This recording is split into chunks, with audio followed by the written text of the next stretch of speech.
Welcome back to Fame Drop, y'all. Cardi B needs to step in right now because the streets are buzzing with talk that Offset allegedly put hands on Pardison Fontaine. The rumors are flying like wildfire, and honestly, this isn't the kind of drama that just fades away overnight. People always assumed Offset's biggest mess stayed between him, Cardi B, and a few side flings that made headlines here and there. But nope, turns out his list of enemies might be way longer than anybody thought. If this tea is true, Offset's history is way more explosive than we ever realized. So let's rewind the clock all the way back to 2019 and really break this down. This was way before Megan Thee Stallion ever linked up with Pardison, and way before that whole messy Tory Lanez trial that split the internet. Back then, Offset and Pardison allegedly had a real clash. And not just some heated words, word is it got physical. And when I say clash, I mean the rumors claim Offset straight up put Pardison in a headlock and started throwing hands. Can you even picture that? It sounds crazy because if you've ever seen Pardison, you know he's not some small guy. He's tall, he's built, and he looks like he should dominate any fight just off his size alone. But here's the twist. The whispers say Offset actually came out on top. Shocking, right? Almost too wild to believe, but that's exactly why the streets can't stop talking about it. Now here's where the story takes a messy turn.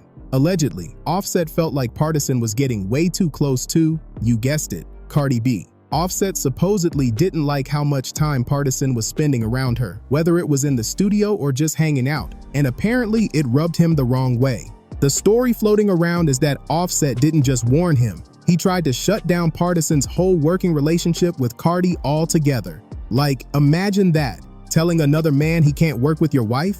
That's not just bold, that's straight up scandalous. And you know with Cardi, nothing ever stays simple.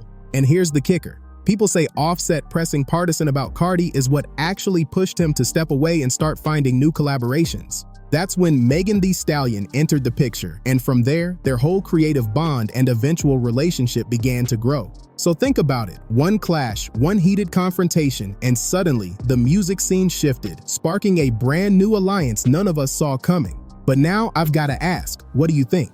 Do you believe these rumors about Offset and Pardison throwing down, or is this just another round of internet gossip? Drop your thoughts in the comments because I know y'all have opinions on this one. And while you're here, don't forget to smash that like button if you're keeping up with the tea, and subscribe to Fame Drop so you don't miss the next part of this saga. It only gets crazier from here.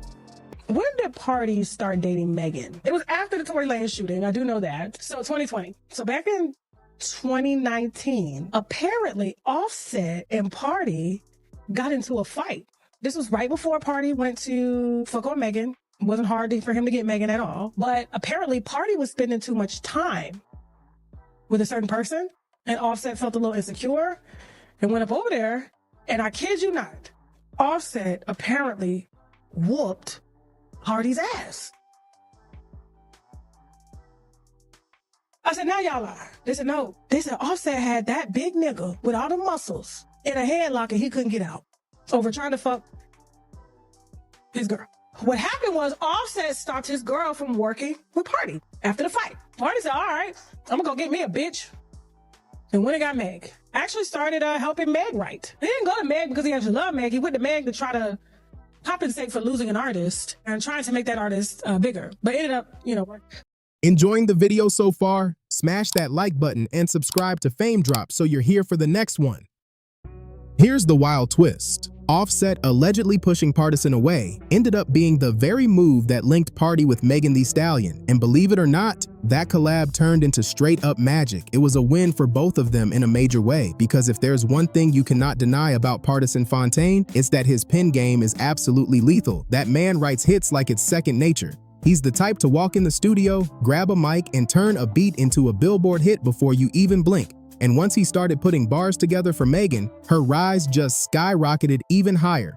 Suddenly, she wasn't just hot, she was untouchable. And before long, they weren't just collaborators anymore. They were a full-on couple too.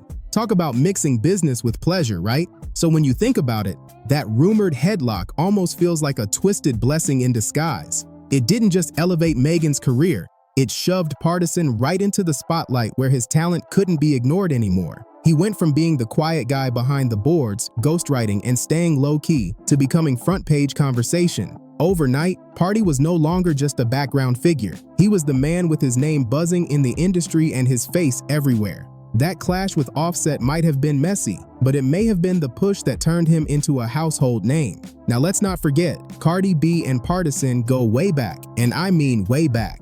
These two first connected in 2012, long before all the glitz, Grammys, and viral moments. Cardi was still hustling on love and hip-hop, grinding for every ounce of spotlight she could get. Pardison, on the other hand, was an underground lyricist, fighting for recognition and sharpening his craft. When they linked up, it was like lightning in a bottle, instant chemistry in the studio. And whether the public knows it or not, he's been the quiet force behind some of Cardi's biggest, most iconic records. Yes, including Bodak Yellow, the track that blew her into the stratosphere. He also played a hand in WAP, Money and I Like It. Basically, Pardison's fingerprints are stamped all over modern rap, and most casual fans don't even realize how much of today's sound he helped shape. But here's the real tea. Was Offset just uncomfortable with how close Cardi and Pardison were? Was it jealousy that pushed him to allegedly confront him and put hands on him? The whispers are messy, the stories keep shifting, but the connections are undeniable. Offset, Cardi, Pardison, it's starting to feel less like a music collab and more like a hip-hop soap opera happening behind the scenes. And the craziest part, we only know the surface. Imagine what's really going on that hasn't even leaked yet. So let me ask you this, do you think Offset was just being protective, or was he being petty? Do you buy into the rumors that he actually threw down with Pardison, or do you think this is just the internet blowing smoke? Drop your opinions in the comments because I know this one's gonna split people. And while you're down there, make sure to hit that like button if you're rocking with the tea. And don't forget to subscribe to Fame Drop. We've got more stories, more receipts, and way more drama to unpack. Trust me, you don't want to miss it. You TikTok bitches did a spill on me. Ever since I did that little fake joke and shit, and y'all wanted to be fake, fat, phobic, offensive, I gained hella weight. I'm 160 pounds. 160 pounds. I've never been this big. The biggest I've been was with Wave, and I was like 148. I was really tiny with. I was really tiny with Blossom. I'm 160.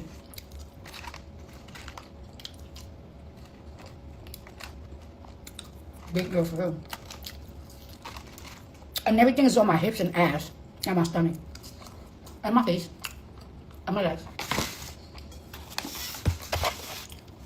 It's big. Them bitches on TikTok made a spell on me. It was like, alright bitch, we gonna make you a spell, bitch. You gonna get big.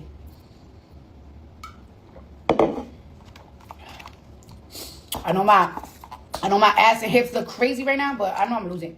As soon as I give birth, I lose weight really easy.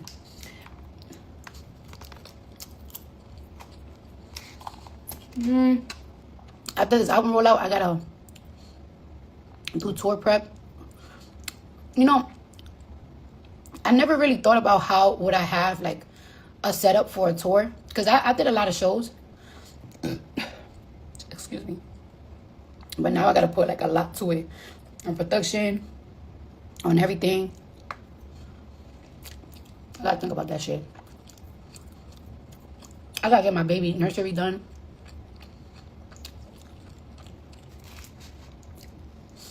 Prep for my baby. I'll sit down. I haven't gotten an hour, like a 7, at least, I'm not even gonna say 8. I feel like I haven't gotten a 7-hour sleep in like 2 months. But I ain't complaining. I can't complain. Everything going better than I expected, so I can't complain. Sacrifice. I feel like things are going too good right now. No, I hate when things are going too good and I start to get scared.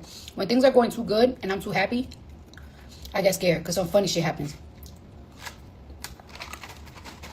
And I can't stop thinking like, excuse me, so when is it gonna happen?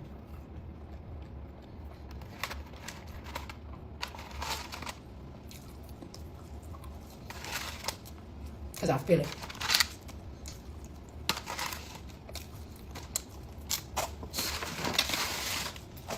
I'm gonna take a shower right now. It's a lot on my mind right now. I can't even think straight. I feel like I'm on an Adderall. I think I have ADHD because I'm always moving fast, like moving fast, thinking fast, moving fast. There's 20,000 people. There's 20,000 people on my live. That means that 20,000 people could stream or buy my album when I log off.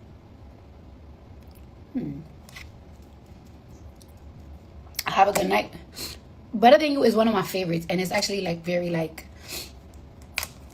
underestimated one, but it's really one of my favorite. I'm a bad bitch and on my mirrors. I'm saying, what of this bitch is clear? Being like, use my biggest fear. I do it bigger than bitches and nears. They throwing shots, then tell them cheers. You know my level, bitches tears. On my cars, a chauffeur. I ain't touched door handles in years. Hoes gotta talk behind my back, cause that's where them hoes be at. Cause that's all them hoes gon' see. This fat ass and this long ass weave. I'm doing shit they can't believe. I'm doing shit that they can't fathom. 7 years off and still a classic. 7 years off and still ain't past it. Eating hoes up. Give me a napkin. Yeah. Bitches hurt. Ooh, get on my aspirin. Dad, take me to Aspen. I want to twerk in a cabin. Pretty hoes, do what they want. Who does the law of attraction? How I'm doing? Better than you. Better than who? Better than you and who, bitch? Better than you. Smell, eye, taste, face. Aha. Bitch, I'm better than you. That's your friend. Fuck that bitch. I'm better than her too. Okay. Shitting on hoes. I got what? Nothing better to do. Okay. Yeah. Better than you. Face bomb. Face bomb on body galore. I should have said face bomb on lyric galore.